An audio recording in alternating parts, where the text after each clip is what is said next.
Today we're going to begin Module 3, which covers Chapter 4 and 5 in your textbook. Chapter 4 is Psychoanalytic Therapy.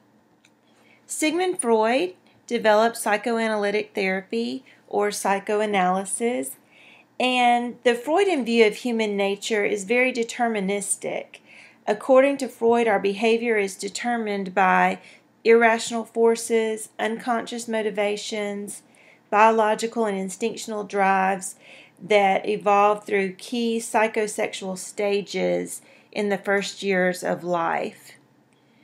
Freud also gave us the idea of the personality being made up of three different systems. He identified the id, the ego, and the superego. Another helpful concept that came from Freud was the idea or the exploration of the unconscious. As you see in this illustration, the conscious is what's on the surface and is all that a person maybe wants to show the world. But if you look below the surface, you see the unconscious, which is a lot larger than the conscious, and it's what lies deep below the surface, the drives and instincts that we have that we may not even be aware of. How does the therapist look at the unconscious or get a peek into the unconscious? Freud believed that through dreams and interpreting the dreams, slips of the tongue, you may have heard the term a Freudian slip, post-hypnotic suggestions, things that people say after they've been hypnotized, the material that's derived from free association and projective techniques that the therapist may use, and then symbolic content of psychotic symptoms. Freud also believed that anxiety played a large role in letting the therapist see what possibly was going on with a person. Anxiety was believed to develop out of a conflict among the id, the ego, and the superego. Ego defense mechanisms. These are normal behaviors that often operate at an unconscious level, and they tend to deny or distort reality. They're not all bad because they can help the individual cope with anxiety and prevent the ego from becoming overwhelmed. And like I said, they can have an adaptive value if they don't become a style of life to avoid facing reality. So we don't want to use defense mechanisms to avoid reality all the time, but in certain instances it may help us not be overwhelmed with anxiety. So the therapist would look into these defense mechanisms and how they're being used. Here's a list of ego defense mechanisms. Some of them may be familiar to you: repression, denial, projection, compensation, regression. Your textbook gives a good explanation of each of these and what they look like. As I said before, Freud looked at the development of personality from a psychosexual point of view, and we have these different stages from the first year all the way through age 60. And his belief was that if you got stuck in a stage or didn't move through the stage in a healthy manner, that it could be causing problems in your current life. Erikson came along. He was actually a student of Freud's, and he built on the idea of the psychosexual stages, and he developed psychosocial stages. And these were basically psychological and social tasks that Erikson felt like needed to be mastered from infancy through old age. And if they were successfully mastered, then the person would work through that conflict and move on to the next stage. But if they weren't able to work through the crisis, then they weren't able to move forward in a healthy manner. During the therapeutic process, if you're using psychoanalytical therapy, the goal is to make the unconscious conscious. So there's a variety of techniques that may be used to do this. Also, a psychotherapist or psychoanalyst would use what we call the blank screen approach. And what this is the therapist comes in and is basically anonymous. Now, this doesn't mean we don't know their name or who they are, but they don't disclose a lot about themselves. And so what they're trying to do is foster transference in the relationship. And if you will look at transference as one of your terms in this chapter, that is where a client or a patient transfers feelings that they had with another person.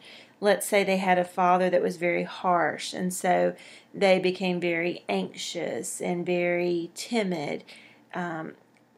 If they would transfer those feelings onto the therapist could kind of see that and what's going on and help them work through that. So the psychoanalyst helps clients achieve insight into their problems. They increase their awareness of ways that they can change, and this gives the client more control over their lives. As I said, there's several psychoanalytic phenomena that take place, the transference that I described to you, and then we also have something called countertransference, and this is the reaction that the therapist has toward the client. That client may stir up feelings, they may remind you of someone else, they may talk to you in a way that someone else in your past has, and this may interfere with the therapist's objectivity. So this would be one of the things that when we talk about the importance of therapists going to counseling themselves, or when you're in school studying counseling, that you be involved in therapy so that any potential countertransference issues can be talked about and dealt with. And then resistance. Resistance is anything that works against the progress of therapy, and this could be anxiety, defense mechanisms, different things, but these things prevent the production of unconscious material. Some psychoanalytic techniques, like I said, we maintain the analytical framework, but you have a lot of tools to draw from.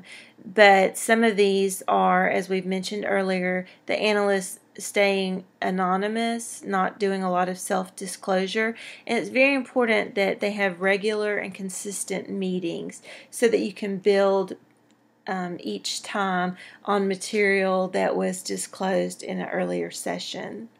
There's the analysis of resistance. If resistance has crept up, then the therapist, points that out to the client, and they talk about reasons for that resistance so that they can deal with them. And then with transference, if transference comes up, then the therapist uses this to talk about some things that may be going on inside of the client or at an unconscious level. Another technique is free association, and in this, the client is just allowed to talk. They report immediately what they're thinking or what they're feeling without censoring their feelings or their thoughts, just kind of the first thing that comes to their mind. And then the therapist engages in interpretation, where they point out or explain or talk about the meanings of some of the things that were revealed. There's also dream analysis. This would take extra training to be proficient in this, but this is where the client shares about their dreams or writes down their dreams, and then the therapist begins to interpret what perhaps is going on in the unconscious. There are some limitations of classical psychoanalysis. This approach may not be appropriate for all cultures or for all socioeconomic groups. This type of therapy usually takes a long time, and so therefore it can become expensive and may not be an option for some socioeconomic groups. The deterministic focus that, you're just a product of what has happened to you in the past may not look enough at the current maladaptive behaviors that are actually causing the client problems or maybe what drove them to therapy, and so the client may become impatient with focusing so much on the past and not getting tools to change the here and now. And then it minimizes the role of the environment. Another limitation of classical analysis is that it requires subjective interpretation. Freud received a lot of criticism because in the sciences we value being able to show continuity, to be able to prove different things, and because interpretation in this form of therapy is so subjective, it's hard to have norms and to actually test and see that certain things are working. It relies heavily on client fantasy. We are getting all of our information from the client, and so what we know is what they have told us. And then, as I mentioned earlier, lengthy treatment may not be practical or affordable for a lot of our clients.